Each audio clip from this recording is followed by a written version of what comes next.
Hey everyone, Thornton Smash here, Resident Apex Predator, and now that we're about halfway through Season 7 and it doesn't look like we're going to be getting any new guns, I thought it would be a good idea to go ahead and give a breakdown for the Season 7 tier list for the weapons that we currently have in the game. Now I do want to state, a lot of people are going to have a lot of different preferences, and just because these are mine doesn't mean that they are bad weapons or that you can't use them effectively. I'm making a tier list for the general player, and assuming that most of these do not have any attachments on them as well, we're going to go ahead and look at this as it's a base gun dropped right off the bat and how you can do with it. So starting with my three D tier list weapons, it's going to be the L-Star, the Mozambique, and the Sentinel, and let me explain my thoughts. Now first up is going to be the L-Star, and while it is an energy projectile weapon, it can shred shields. The recoil pattern is kind of all over the place and it takes a while to master, not to mention with the overheating function it can really leave you stranded in the middle of the fight unless you really get used to how that operates. Next up really needs no introduction, and that's going to be the Mozambique. Now the Mozambique, although can be quite good if you get hammer points on it as a base weapon, it doesn't have it. It's only got 3 shots, and there's way better shotguns you can find and pistols on the ground that work better with it. It's got a slow-ish fire rate and it costs a lot to reload it so quickly. It's just not a very good weapon off the drop, and even if you get good with it, it's still not that good. And last up is going to be the Sentinel sniper rifle. Now I know a lot of people may disagree with me here on this one, but I'm not a big fan of it. I don't like the bolt action reload. It's like a worse longbow, and the fact that you have to feed shield cells into it to get extra damage out of it, well, nice, doesn't really help your inventory or with your own heals. You're giving something to do a little bit more. There's much better sniper rifles that don't need the same requirement to be that effective. Now we're going to go ahead and look into our C tier list, and right here you can see I have the Havoc, EVA 8, Alternator, and RE45. And before I continue, once again, I want to make abundantly clear, this list is based on the fact that you do not have a hop-up. So let's go over into why these made the C tier list. Now, the Havoc gets put in here because without a turbocharger, there is a bit of a wind-up time, which can be an issue. However, it is better than the L-Star in the sense that although it still has a tough recoil pattern, you are more easily able to adjust to it, and there's no overheating function with this weapon. So overall, it goes a little bit higher on the list in C tier. Plus, you can use it medium range to short range, so that's also a nice buff compared to some of the ones like the L-Star. Then we're going to move into the EVA 8, and now the EVA 8 with a hop-up with the double tap becomes very useful. Without it, it's a mid-tier shotgun. You can fire it, it's got a little bit of a recoil, but not that bad, and you can fire it quicker than other ones, but at the same time, it's just not as powerful as the other shotguns that are going to be higher up in this list. It's a perfectly fine shotgun, but it's not going to be something you want to hold on for the entire game. Then we move into the Alternator, which is basically a less good R99. It's perfectly fine, it's got a good fire rate, it just doesn't really do any damage. You can shoot someone with a full round of purple and you still might not take them down. It's okay if you get some hop-ups, but without the disruptor rounds, which are found in earlier seasons, it's just an alright weapon. It's something to get off the drop and see if you can get a knock, but you don't want to use it later in the game. It does have very, very little recoil though, so that is one upside of it. And the last one is going to be the RE45. Once again, if you have a quick draw, it becomes much more viable. But without the quick draw, it's basically the Alternator. It's the exact same thing, but in pistol form, not a lot of recoil, even less than the Alternator, and you can fire it very fast, but because you can't do something like dual wield, it's just an okay gun. It's going to get you your knocks, it's going to get you some damage, but it's not going to do anything significant like the higher guns up on this list. Now we're going to go ahead and move up into our B tier list weapons, and that's going to be the Flatline, the Spitfire, the Longbow, the 301, the Mastiff, and the Charge Rifle. And here, once again, I expect a little bit of controversy, but let's go ahead and start into the first gun, and that's the Flatline. Now, the Flatline is actually a great weapon, especially with no hop-ups. It's basically pre-built. It does a very good amount of damage because it uses the heavy ammo, and it really just needs an extended mag that you can find on the map, but bearing that you don't have one, it's great off the drop because it's almost no recoil. You can switch it between single fire and rapid and really lay into your opponent. Next up is going to be the Spitfire. This used to be a beast, it still is, but it doesn't have the same magazine round that was found in earlier seasons. It's still great. If you're not that great with aiming, I highly recommend this gun. It gives you a ton of extra bullets to fire into the enemy if you're missing your shots. It's got a little bit low of a swivel speed, so if you look left to right while aiming down sights, it's not that great, but you can also use it medium range with a 3x. Overall, it gives you tons of bullets. You can really lay into them, especially because they're heavy, and you can do a lot of damage. Now next up on the list is going to be the Longbow, and the Longbow is pretty great. It's not a full automatic sniper rifle, but it is semi-auto. It does a great amount of headshot damage, and the iron sights on it are pretty good. It's not something that, you know, you want to stick a 4 to 8 on by any means, but it's really fun to run around with a 3 times or a 2 to 4 on it as well, and you can do a lot of damage in the beginning. It's a ton of fun to mess around with.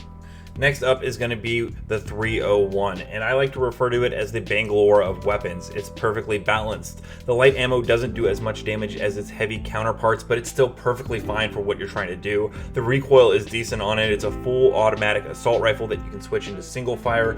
I've taken down tons of opponents. It's basically the perfect beginner's weapon. If you're jumping into Apex Legends for the first time, pick up a 301. You won't regret it. It's going to help you acclimate to the game much more than a lot of the other weapons found in this game. Then we're going to jump right into the Mastiff. Now the Mastiff is a really confusing one because when you hit with this thing, my god, does it have a damage output. But the problem is getting a consistent hit with this thing. Even if you aim down the sights and you hit them point blank, sometimes for whatever reason, your shots are just going to miss and you're only going to do 18 damage. But other times, if you get them with a full headshot point blank, instant death. I don't know, it's a little inconsistent, but it is a really good shotgun. It's definitely higher than the EVA 8, but due to its inconsistency, I can't put it any higher on this list. And the last one coming up is going to be the charge rifle. And I know a lot of people are like, the charge rifle sucks. The charge rifle is for noobs. It 100% is a noob weapon, but the thing is a beast, okay? There's no bullet drop, if very little. It's a hit scan weapon basically, and it does about 88 to 90 for a full damage shot. And when it hits people, it actually slows them down. It's absolutely a beast, and it's not as powerful as when it first came to the game, but it's still a really easy gun to just pick up and start hitting people. Now we're going to go ahead and move into the A tier list weapons, and now we're starting to get into a little bit more power. So first up, we're going to have the Volt, then the Wingman. I know people are going to hate me for that. The Devotion, the Scout Rifle, the 99, and the Triple Take.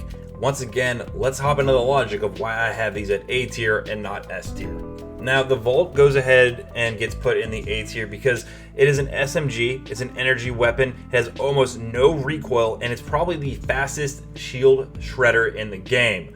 It's very good at that. It isn't that great at taking out health as some of its counterparts, but overall you can use it at close to medium range. Anything further than about 100 yards out, you're going to start missing a little bit more shots, but overall it's a really solid weapon. I honestly think this will probably get put in the care package for next season, but we'll go ahead and see.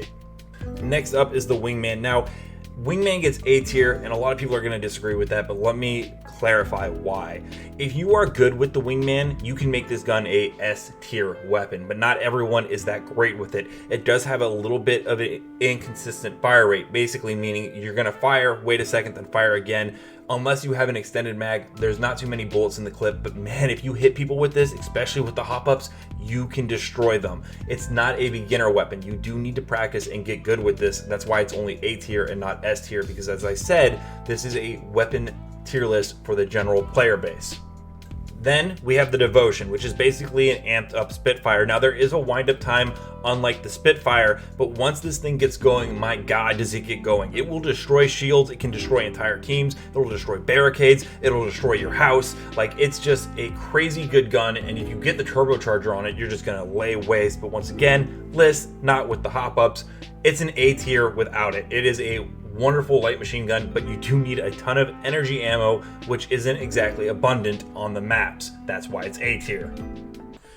Next up is the G7, and I know one guy out there in particular named Zevtastic. He's going to hate the fact that I put this A tier instead of S tier, but it's a great weapon for medium or close range. It does a ton of damage considering that it's a light weapon. It's got a very good fire rate, and it's very consistent with its recoil. It basically just kicks up and then goes right back to its spot where it began. It's a great weapon, especially for beginners. It's not as accessible for beginners as the 301, but if you get a little bit of play with it, you can definitely make it way more powerful than the 301. Now next up is the R99, which is a super great weapon. It's basically the inverse of the Volt. It will take off more of your white health, but won't do as much damage to the shields like the Volt does. But overall, it has an insane fire rate. I'm talking like move fast like Octane fire rate. It's a really, really fun gun to use. It's got a quick reload animation, which is super critical for it. It's a great SMG. These two both go in the A tier because the S tier one just overpowers them, and it's clear. We'll go into that later.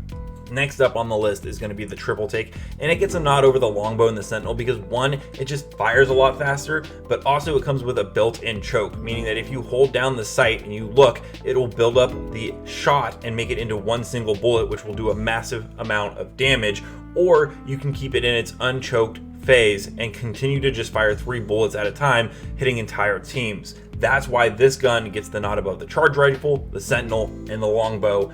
But now we're going to move into the S tier list. Moving into this list is going to be the really fun, really big guns that you get to play around with. And these are going to be the Prowler, the Peacekeeper, the Hemlock, and the Kraber. And most of these don't need any introduction or explaining, but I'm going to do so anyway. So let's dive into the first one. So going off to begin with is the Prowler. Now, if you wanted the ability to take off shields as quickly as the Volt, but also take off white health as quickly as the R99, it's the Prowler. You can go ahead and put this in burst or fully automatic. Burst allowing for more recoil control, auto, so that you can go as fast as the R99 and basically destroy people. It is an amazingly fun gun, and it comes fully kitted as it is a care package weapon this season. You can destroy entire teams and entire dreams with this weapon. It is my personal favorite SMG. Next up is going to be the Peacekeeper, and this is an absolute beast of a shotgun. It comes pre-built in the care package, just like the Prowler. It's got a built-in choke, just like the triple take, so you just aim down the sights, make it one single bullet, and absolutely take someone's head off. And not to mention, it's the only shotgun in the game that really works mid-range. You can hit people 100 to 200 yards out. It is a fantastic shotgun.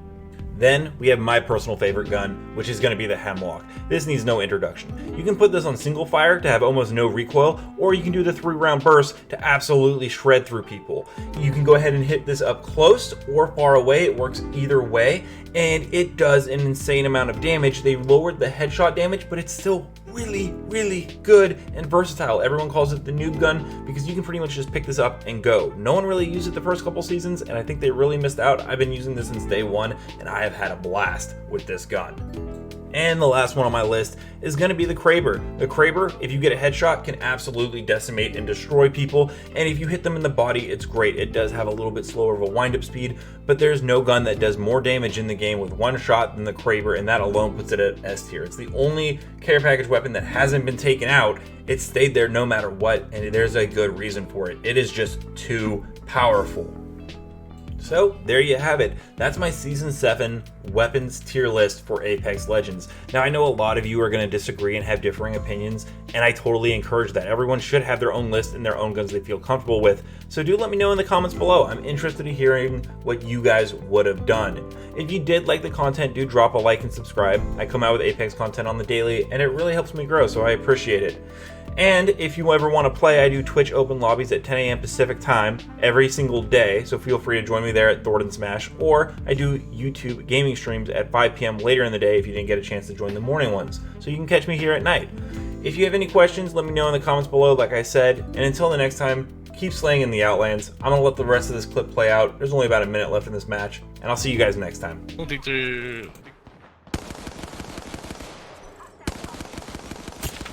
I know one of the teammates wasn't paying attention to that ring, so one of them's in the ring. Yeah. I think they both might be right now. There's one right here on me. Yeah, I'm Yep. with you. Oh, wow. Oh, there you go. Another win. That is my Christmas present. GG, back to back. That's how we do. Good playing with your reality. Yeah, that's playing what you do, man. Yep, I'm rotating in Meme Lord Jeremy, but that was fun. How did I do that game?